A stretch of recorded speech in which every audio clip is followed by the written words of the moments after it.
जय हिंद दोस्तों। आज हम आ गए हैं केमिकल रिएक्शन एंड इक्वेशन रासायनिक अभिक्रियाएं एवं समीकरण के पार्ट 2 में। तो इसमें हम क्या देखेंगे, रासायनिक अभिक्रिया के प्रकार देखने वाले हैं, टाइप्स ऑफ केमिकल रिएक्शन। तो इसमें पहला जो केमिकल रिएक्शन आता है उसका टाइप में वह है संयोजन अभिक्रिया, यानी कॉम्बिनेशन। ये आ रही है रिएक्शन, कॉम्बिनेशन रिएक्शन। तो इसका डेफिनेशन क्या हुआ, तो डेफिनेशन याद कीजिए कि जब मैंने आपको केमिकल रिएक्शन पढ़ाया था उसका डेफिनेशन क्या बताया था। हमने बताया था कि जब दो या दो से अधिक पदार्थ आपस में मिलकर कोई एक या एक से अधिक नए पदार्थ का निर्माण करती है, या तो फिर कोई एक पदार्थ टूटकर दो या दो से अधिक नए पदार्थ में परिवर्तित हो जाता है। तो यहाँ क्या है संयोजन में कि जब दो आपस में मिलेंगे और एक या एक से अधिक पदार्थ नए पदार्थ का निर्माण करेंगे तो वह कॉम्बिनेशन रिएक्शन यानी संयोजन अभिक्रिया कहलाएगा। जैसे कि एग्जाम्पल हम लोग देखते हैं, सी से कार्बन और ऑक्सीजन के दो परमाणु CO, तो ये बना लेता है CO2 रासायनिक अभिक्रिया के बाद। तो इसमें देखिए दो ठो मतलब सब्सटेंस है, दो ठो पदार्थ, और यह मिलकर एक नए पदार्थ का निर्माण कर रहा है। उसी तरह देखिए CaO कैल्शियम ऑक्साइड और जल को जब मिलाएंगे तो कैल्शियम हाइड्रोक्साइड बनाता है और हीट एनर्जी निकालता है, मतलब ऊष्मा निकालता है। अब देखते हैं H2+O2, H2O जल यानी हाइड्रोजन और ऑक्सीजन के मिलने से बनता है जल। तो दोस्तों आपको हमने पढ़ाया था इसको बैलेंस करने के लिए भी, तो आप बैलेंस करते जाइएगा जिससे आपकी प्रैक्टिस होती रहेगी, जिससे आप एक्सपीरियंस भी हो जाएंगे। तो यह था संयोजन अभिक्रिया का उदाहरण। अब इसमें संयोजन अभिक्रिया में एक और आता है जो कि है ऊष्माक्षेपी अभिक्रिया। ऊष्माक्षेपी अभिक्रिया को इंग्लिश में एक्सोथर्मिक रिएक्शन कहा जाता है। तो वह क्या होता है, जैसे कि आप इस एग्जांपल में देख रहे हो, कैल्शियम ऑक्साइड और जल जब मिल रहा है तो कैल्शियम हाइड्रोक्साइड बना रहा है लेकिन हीट भी निकाल रहा है, हीट एनर्जी यानी ऊष्मा भी निकाल रहा है। तो इसमें क्या होगा कि जब कोई पदार्थ आपस में मिलता है, अर्थात कोई किसी संयोजन अभिक्रिया में उत्पाद में ऊष्मा भी निकलती है, तो उससे क्या कहेंगे हम, ये ऊष्माक्षेपी संयोजन अभिक्रिया या तो फिर ऊष्माक्षेपी अभिक्रिया। तो आपको समझ में आ गया होगा, एक एग्जाम्पल यहाँ लिखा भी हुआ है। तो चलिए अब आगे बढ़ते हैं वियोजन अभिक्रिया की ओर। दोस्तों अब आते हैं वियोजन अभिक्रिया की ओर, जो होता है डिसोसिएशन रिएक्शन इंग्लिश में। तो वियोजन अभिक्रिया नाम से ही पता चल रहा है कि यह संयोजन अभिक्रिया के अपोजिट है। यानी कि संयोजन अभिक्रिया में था कि जब दो या दो से अधिक पदार्थ आपस में मिलकर एक या एक से अधिक नए पदार्थ का निर्माण करती हो, लेकिन इसमें क्या है कि वियोजन अभिक्रिया में कि कोई एक पदार्थ टूटकर यानी डिसोसिएशन होकर वियोजित होकर दो या दो से अधिक नए पदार्थ का निर्माण करता हो तो उसे वियोजन अभिक्रिया कहते हैं। एग्जाम्पल क्या होगा, जैसे कि CaCO3 में जब ऊष्मा देंगे, हीट देंगे, गर्म करेंगे तो वह कैल्शियम ऑक्साइड और कार्बन डाइऑक्साइड में चेंज हो जाएगा। वैसे ही सिल्वर क्लोराइड में जब सनलाइट यानी सूर्य का प्रकाश देंगे तो वह सिल्वर और Cl2 क्लोरीन में चेंज हो जाएगा। तो ये तो बात आ गई कि मतलब वियोजन करने के लिए किसी की आवश्यकता होती है, कोई ऊष्मा की आवश्यकता हो गई, मतलब कोई एनर्जी की आवश्यकता होती है। आप भी अगर कुछ तोड़ते हैं तो उसमें आपकी एनर्जी लगती है। तो इस अभिक्रिया में भी किसी सब्सटेंस को, किसी यौगिक को तोड़ने के लिए ऊष्मा की आवश्यकता या सनलाइट की आवश्यकता होती है। लेकिन एक और होता है विद्युत अपघटन, जिसे एक क्रियाकलाप द्वारा समझाया गया है, लेकिन यहाँ दो ही दिया हुआ है, प्रकाशीय वियोजन और ऊष्मीय वियोजन। तो जब सनलाइट से, सूर्य के प्रकाश से वियोजित होगा कोई यौगिक तो वह प्रकाशीय वियोजन होगा, लेकिन जब कोई ऊष्मा के द्वारा होगा तो वह ऊष्मीय वियोजन होगा। यह भी आपको समझ में आ गया होगा। अब चलते हैं नेक्स्ट टॉपिक की ओर, यानी कि नेक्स्ट अभिक्रिया देखने के लिए। दोस्तों अगला टॉपिक है हमारा विस्थापन अभिक्रिया। नेक्स्ट अभिक्रिया जो है वो विस्थापन अभिक्रिया है।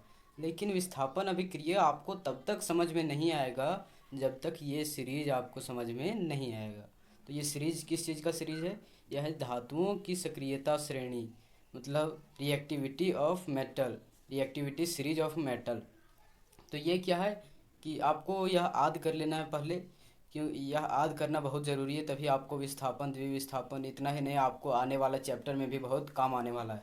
तो यह क्या है, पहले potassium, sodium, calcium, magnesium, aluminium, zinc, iron, lead, hydrogen, copper, mercury, silver, gold, और बहुत सारे हैं, लेकिन 10th में इतना से काम चल जाएगा। तो देखते हैं कि यहाँ ये कहना क्या चाहता है। तो ये जो पोटासियम है तो ये बहुत ज़्यादा रिएक्टिव मेटल है, ये बहुत ज़्यादा अभिक्रिया कर लेता है। इन लोग इतना रिएक्टिव मेटल है कि इसको मिट्टी के तेल या किसी अन्य तेल में रखा जाता है ताकि वो वायु से भी अभिक्रिया करता है, हवा से भी, तो वह आग लगा देता है। तो ये सब बहुत ज़्यादा रिएक्टिव मेटल है। तो इन लोग, तो जैसे जैसे ये नीचे आते जाएगा ये सब कम रिएक्टिव मेटल होने लगते हैं, यानी कि, और इसमें ख़ास बात यह है कि ये इसको मार सकता है, मतलब इसको हटा सकता है। ये ज़्यादा ताकतवर है और ये सबसे कम ताकतवर है। ये इसको नहीं मार सकता है, लेकिन ये इधर वाला नीचे वाले को मार सकता है, इसको साइड कर सकता है। तो देखते हैं कि कैसे विस्थापन अभिक्रिया होता है, ये आपको याद कर लेना पहले। अब चलते हैं विस्थापन अभिक्रिया को समझने की। दोस्तों, विस्थापन अभिक्रिया को हम एक स्टोरी से समझते हैं।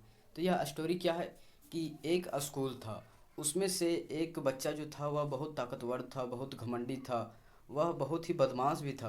तो वो क्या करता था कि लंच नहीं ले जाता था स्कूल, और जो उससे कमज़ोर बच्चा रहता था लंच ले जाता था उसको वो एक लात मारता था और उसका लंच लेके भाग जाता था और अपने खा लेता था और उसको साइड कर देता था, वो बेचारा बिना खाए रहता था। तो यहाँ क्या है कि ये ताकतवर है जर्डन, ये दो स्टूडेंट है एफी और जर्डन। तो जर्डन क्या है, ताकतवर है, और एफी क्या है, जर्डन से कमज़ोर है। तो ये अपना खाना लाया था बेचारा, लेकिन ये क्या किया, जर्डन उधर से आया और इसको एक लात मारा और अपना इसका खाना SO4 जो है वो अपने खा लिया और इसको साइड कर दिया।